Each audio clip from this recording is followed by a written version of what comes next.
Good afternoon. My name is Jarrett Nicholson. Today I'll be talking on the importance of abolishing the Electoral College.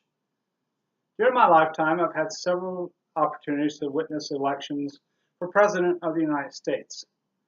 And during those elections, one thing that I've really noticed that takes place quite often is about 9 months to maybe even a year out, the campaigns start in the media and on social media and in the newspapers and everywhere to get out the vote.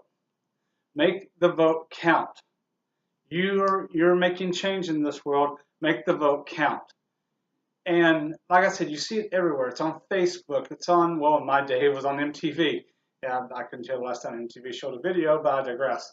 Anyway, so like I was saying, it saturates the media. It saturates everything for about 9 months to a year out.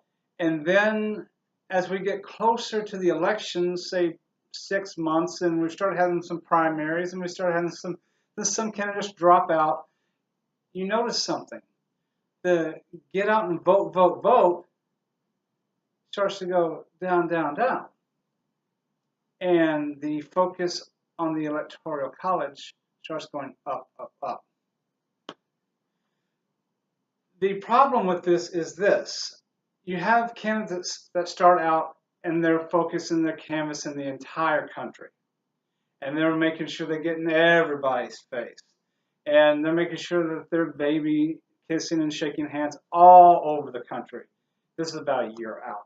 And then once the primaries start going and the people start falling out, and we get down to the couple people that are going to run for the elections, the focus from your vote matters, get out the vote, you can make a difference, goes to the Electoral College and what states carry the most votes for the Electoral College to elect the president. My thought is this. If you're going to tell the people that their vote counts and their vote matters, let's make it so. I cannot say how many times I've seen that the Electoral College has caused that not to be the case, where you have a candidate that has totally taken over the landscape, won the popular vote, won the hearts and minds of the American people, and still loses the election just because they did not get enough electoral votes.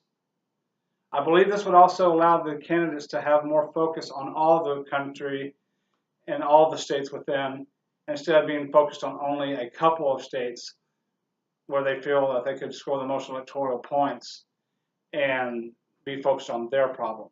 I believe it would be able to have us to canvass the country as a whole and find out what the pulse of the country is so we can move the country in the direction that the American people want it to be moved in.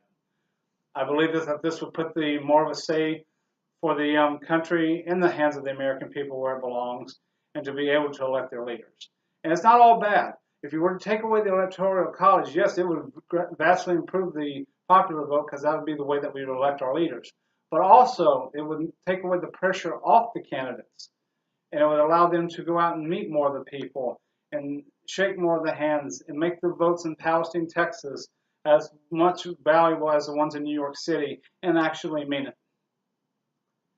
I believe that if we were to do away with the Electoral College when it comes to the popular vote, that we would have those people come in and we would have other parties be able to join the races also.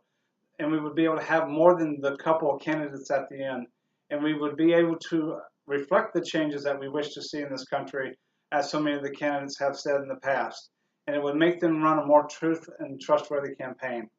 I believe in some ways that it would remove the corruption and the superdelegates, and the Electoral College itself just went away, and we could get back to the way we did it when this country was first being founded. There was no Electoral College. There was no, I have to get to California, New Hampshire, and Maine to make sure I can secure those votes and I can make sure I win this election. The vote was put in those times, in the colonial days, in the starting of this country when we started electing presidents, in the hands of where it should have been all along and where we desperately need to get it back to today. And that's in the hands of the American people.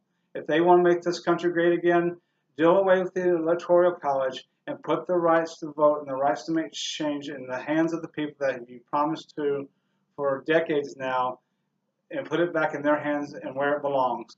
Put the vote back in the hands of the American people. Let them elect their leaders. Let the popular vote stand.